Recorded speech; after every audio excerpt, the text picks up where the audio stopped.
তো হ্যালো বন্ধুরা, এম রাহুলে আপনাদের সবাইকে স্বাগত জানাই। চলে এলাম নতুন একটা ভিডিও নিয়ে। আজকে সিমলাতে আমাদের তৃতীয় দিন। আজকে আমরা সিমলা থেকে যাব মানালির উদ্দেশ্যে। ড্রাইভার দাদা আমাদের বলেছিল যে যতটা তাড়াতাড়ি হয় আজকে সকাল সকাল বেরাতে, কারণ 12 ঘন্টা আমাদের প্রায় 11-12 ঘন্টা আমাদের রাস্তায় জার্নি রয়েছে। কুলুতে না হলে টাইম কাটানো যাবে না। তো আমাদের বেরাতেই অনেকটা বেলা হয়ে গেছে, আর ঝিরিঝিরি বৃষ্টিও পড়ছিল। জানি না আমরা কতটা টাইম কাটাতে পারবো কুলুতে, আর কখনই বা গিয়ে আমরা মানালিতে গিয়ে পৌঁছাবো। তো দেখা যাক, রাস্তায় দেখা হবে। আঁকা বাঁকা পথ ধরে আমরা এগাতে থাকি।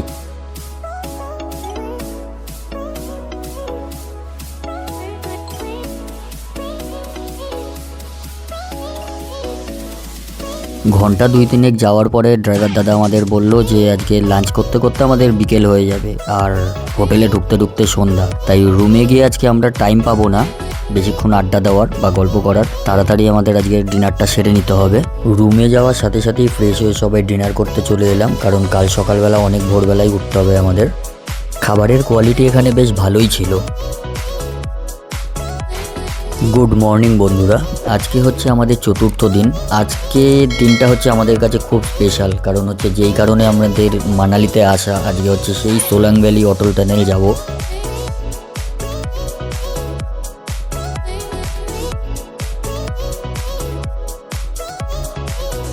ব্রেকফাস্ট তো কমপ্লিট, চলো তাহলে এবার যাওয়া যাক। এবার হচ্ছে আমাদের প্রথম ডেস্টিনেশন হচ্ছে সোলাং ভ্যালি। এখানে আরেকটা কথা বলে রাখি, যেই গাড়ি করে আমরা সোলাং ভ্যালি যাব সেই গাড়ি হচ্ছে আমাদের অটল টানেল অবধি যাবে না। ওখান থেকে ছোট গাড়ি আমাদের ভাড়া করতে হবে অটল টানেল অবধি যাওয়ার জন্য। চলে এসেছি আমরা সোলাং ভ্যালিতে, বাট একটুখানি বরফ দেখে অতটা ভালো লাগছিল না। যে কখন স্নোফল হবে সেটার হচ্ছে আশায় আমরা ছিলাম। কিছুক্ষণ বরফে খেলার পর কয়েকটা ফটো তোলার পরেই আমাদের খিদে পেয়ে গেল। তো আমি আর আমার বউ একটুখানি ম্যাগি খেয়ে নিলাম। এখানে ম্যাগির দাম প্রচুর, একটা ম্যাগি 70 টাকা। একটা ম্যাগি বলছি 70 টাকা। তাও কিছু দেবে না, জলদি সেদ্ধ করে দেবে। ম্যাগিটা দেওয়ার সাথে সাথেই দুজনে ঝটপট করে খেয়ে নিলাম, কারণ আমাদের ওপরে যেতে হবে। ওপরে আরও অনেক দেখার সুন্দর সুন্দর জায়গা রয়েছে।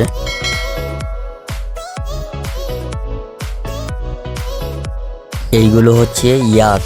এগুলো রাইড করতে গেলে 400 টাকা পার পার্সন করে নেয়।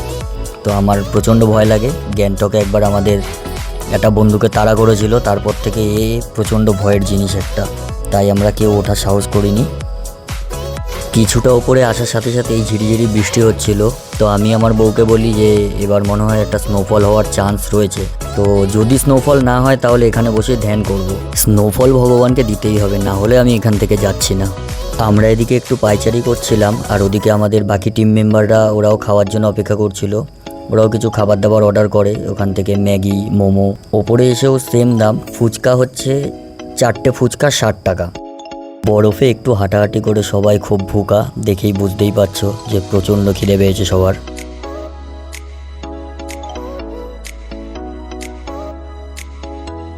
মোমো দিয়ে দিয়েছে 10 পিস 120 টাকা। ওই দোকান দিয়ে আসবে। সোলাং ভ্যালিতেও রোপ রয়েছে, এই রোপে করে যেতে হচ্ছে 400 টাকা, আর যদি বোথ সাইড করা হয় তাহলে হচ্ছে 700 টাকা নেয়।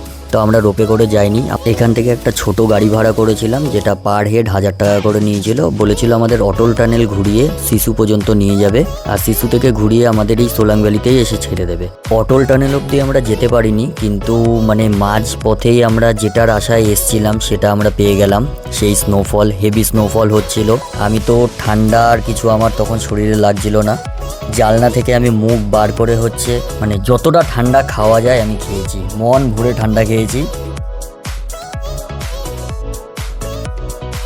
এত সুন্দর স্নোফল পেয়ে লিটারেলি আমাদের হচ্ছে মাথা সবার খারাপ হয়ে গেছিলো। সবাই প্রচণ্ড এনজয় করেছি, তোমরাও দেখতে থাকো। খুব মজা করেছি আমরা এখানে।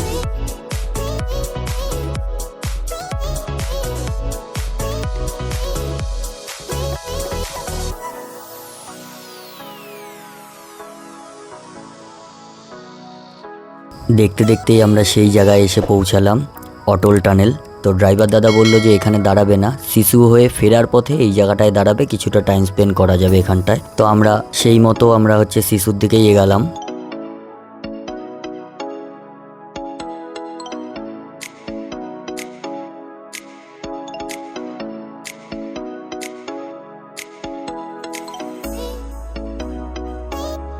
অটল টানেলের এপাশটা এসে সবার একটু মুডটা আপসেট হয়ে গেল, বিকজ হচ্ছে এপাশে এসে দেখছে স্নোফলটা বন্ধ হয়ে গেছে।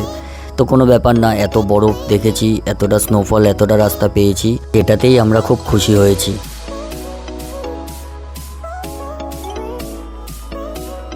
কিছুটা দূর যাওয়ার পরে দেখছি আবার স্নোফল শুরু হয়েছে। তো আমাদের যতটা এনার্জি লস হয়ে গেছিলো আবার সেই এনার্জি আমরা ফিরে পেলাম। তো দেখতে দেখতে আমরা হচ্ছে শিশুতে গিয়ে পৌঁছালাম। এখানে দাঁড়িয়ে আমাদের কিছু রিলস বানানো হলো, কিছু ফটো ক্লিক করা হলো। তারপরেই আমাদের নিয়ে এলো অটল টানেলের সামনে। এখানটায় অনেকক্ষণ আমরা টাইম স্পেন্ড করেছি, 40-45 মিনিট মতো ছিলাম। কিন্তু আবার বেশিক্ষণ এখানে থাকতে দেয় না, কারণ এখানে গাড়ির প্রচণ্ড জ্যাম লেগে যায়, তোমরা সব ভিডিওতে দেখতেই পাও। এই কারণেই হচ্ছে এখানে মানে সব সময় ঢোকার পারমিশন দেয় না। এখানে কিছুক্ষণ টাইম কাটানোর পরেই আমরা সোজা এখান থেকে আবার গাড়ি নিয়ে চলে এলাম সোলাং ভ্যালি, কারণ সোলাং ভ্যালি থেকে আমাদের আরও নিচের দিকে নেমে আসতে হবে।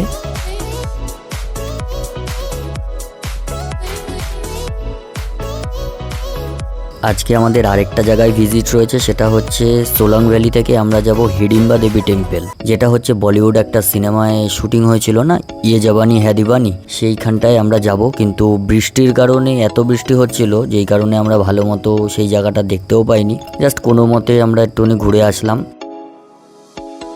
সিনেমা শুটিং যদি না হতো এই মন্দিরটায়, তাহলে হয়তো আমাদের এখানে আসা হতো না। এই বৃষ্টির মধ্যে হচ্ছে কারোরই ইচ্ছা করছিল না, এমনিতে একেতেই এত ঠান্ডা, তার মধ্যে আবার বৃষ্টি, পুরো একদম ভিজে গেছিলাম। ভিজে ভিজেই এলাম কোনো মতে দেখতে মন্দিরটা। সেরকম একটা ভালো মতো বুঝতেও পারিনি, অন্ধকারও হয়ে আসছিল আর বৃষ্টিও পড়ছিল। আজকের জন্য ভিডিওটা আমি এখানেই শেষ করছি, দেখা হচ্ছে অন্য কোনো ভিডিওতে। ততক্ষণ টাটা, বাই, টেক কেয়ার। ভিডিওটা যদি আপনাদের ভালো লেগে থাকে অবশ্যই চ্যানেলটা সাবস্ক্রাইব করে একটা লাইক করে দেবেন।